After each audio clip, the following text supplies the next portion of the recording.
Assalamualaikum students, hope you are all fine. Students, unit 2 about real numbers, जो आज का हमारा टॉपिक है, लेक्चर नंबर 8। जो ऑब्जेक्टिव्स हैं आज आप लोग सीखेंगे वो एक्सरसाइज 2 भी है, उसका क्वेश्चन नंबर 5, 6 और 7। ये इस एक्सरसाइज के रिमेनिंग क्वेश्चन थे जो आज के टॉपिक में आप सीखेंगे कि इनको किस तरह से आपने सॉल्व करना है। जैसा कि आपकी बुक का क्वेश्चन नंबर 5 है,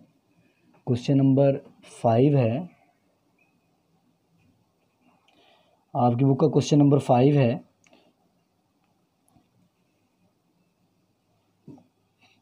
35 का स्केयर रूट दिया है।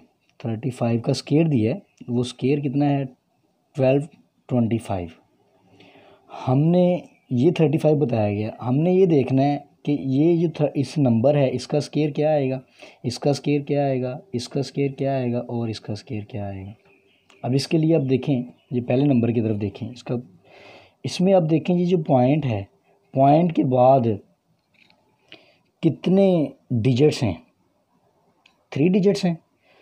इसका मतलब जब हम इसका 6 करेंगे तो पॉइंट के बाद कितने डिजिट होने चाहिए, 6 डिजिट होने चाहिए। पॉइंट के बाद है ये, तो पॉइंट के बाद पहले कितने डिजिट थे, 3। जब मैं स्केयर लूँगा तो पॉइंट के बाद कितने डिजिट होने चाहिए, 6 होने चाहिए। अब मुझे इतना पता है कि 35 का जो स्केयर है वो आपको उसने बुक वाले ने बताया, उसका स्केयर क्या है बेटा 1225। अगर इनको देखें, ये तो 4 डिजिट हैं, हमने कहा पॉइंट के बाद होने चाहिए 6 डिजिट, क्योंकि पहले कितने थे 3, उसके डबल होने चाहिए स्केयर के बाद। हमेशा ये रूल याद रखना कि जब भी आपने किसी पॉइंट वाले नंबर का स्केयर लेना है तो पॉइंट के बाद डिजिट कैलकुलेट करें कितने हैं। तो जब स्केयर लेंगे ना उसके बाद उसके डिजिट डबल हो जाएंगे। ये 3 है ना, तो डबल हो गए 6 होने चाहिए। अब ये 4 हैं तो इसका मतलब 2 ज़ीरो मुझे खुद लगाने पड़ेंगे लेफ़्ट की तरफ, और यहाँ पर मैं ज़ीरो लगाता हूँ। तो ये बेटा ये जो है, ये आपने क्या किया, लेफ़्ट साइड पे ज़ीरो लगाया, क्योंकि पॉइंट की जो है लेफ़्ट साइड पे है, डिजिट्स इस तरफ हैं, तो पॉइंट इस तरफ डिजिट आ गए तो हमें फिर खुद से क्या लगाने पड़ेंगे, 2 ज़ीरो लगाने पड़ेंगे। इसका आंसर आ गया। आंसर तो उसने हमें बताया हुआ है 12,225।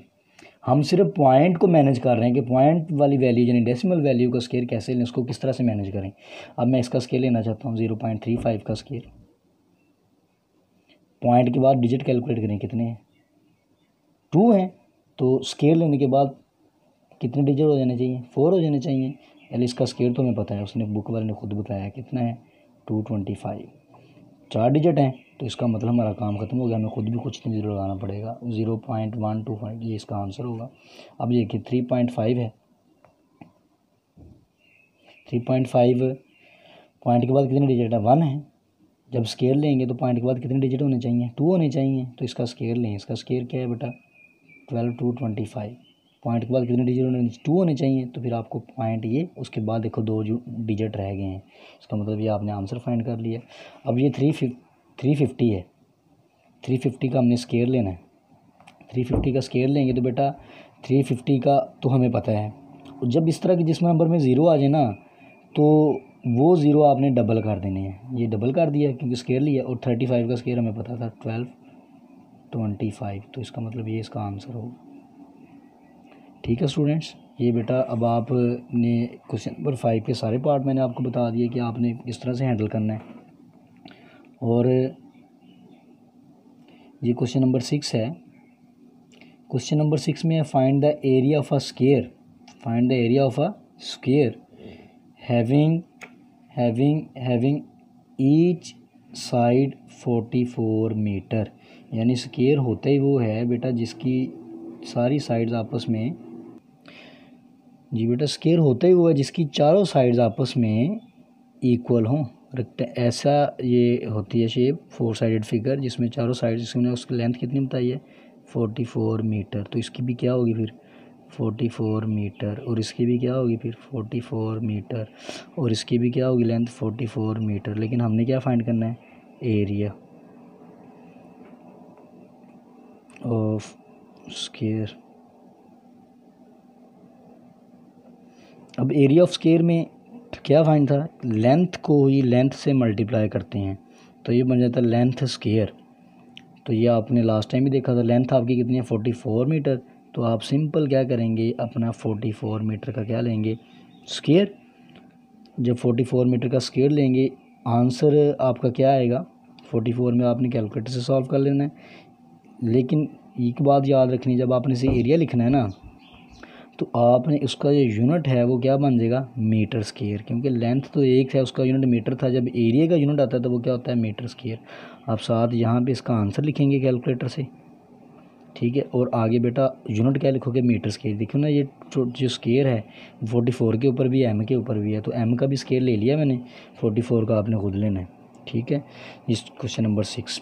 इसी तरह से बेटा जो क्वेश्चन नंबर 7 है, बड़ा इंपॉर्टेंट है। वो ये कह रहा है कि जो क्वेश्चन है ना, उसकी स्टेटमेंट आप पढ़ें, उसमें स्काउट्स के बारे में बात कर रहे हैं कि नंबर ऑफ़ रोज़ जो हैं वो नंबर ऑफ़ स्काउट्स के इक्वल हैं, number of rows number of scouts के इक्वल हैं। ये मैं ऐसा करता हूँ, आप लोगों को इसकी स्टेटमेंट बुक से दिखाता हूँ। Number of rows is equal to number of students. इसको हमें कैसे पता चला कि ये बात ऐसे है, तो ये मैं आपको बुक से दिखाता हूँ।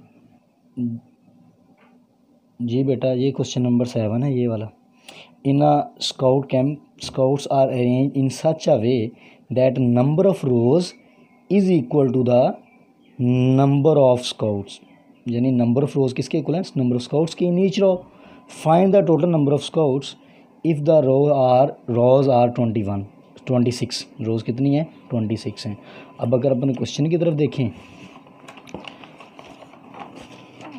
क्वेश्चन में बेटा ये है, मैंने आपको वहाँ पे जो मेन पॉइंट था ना वो निकाल दिया। क्या निकाला है, वो ये लिखा है कि नंबर ऑफ़ रोज़ किसके इक्वल हैं, नंबर ऑफ़ स्काउट्स के हैं। और उसने वो बताई है, नंबर ऑफ़ रोज़ उसने खुद बताई हैं 26, तो हमने खुद नंबर ऑफ़ स्काउट्स लिख लिया 26। इसका मतलब फिर हमें टोटल नंबर ऑफ़ स्काउट्स बनाने के लिए क्या करना पड़ेगा, 26 का स्क्वायर लेना पड़ेगा। 26 का स्क्वायर लें, 26 के स्क्वायर के लिए इसका मतलब 26 से मल्टीप्लाई करें, 6 6 द 36, 6 2 द 12 और 3 15 और 2 6 द 12, 1 कैरी, 2 to the 4 1 5, यानी ये आ जाएगा 576। तो ये आपका नंबर ऑफ़ स्काउट्स आपने बेटा, ये आपके क्वेश्चन है। आपकी एक्सरसाइज कंप्लीट होगी। अब पूरी एक्सरसाइज को आपने रिवाइज़ करना है कंप्लीट। Thank you.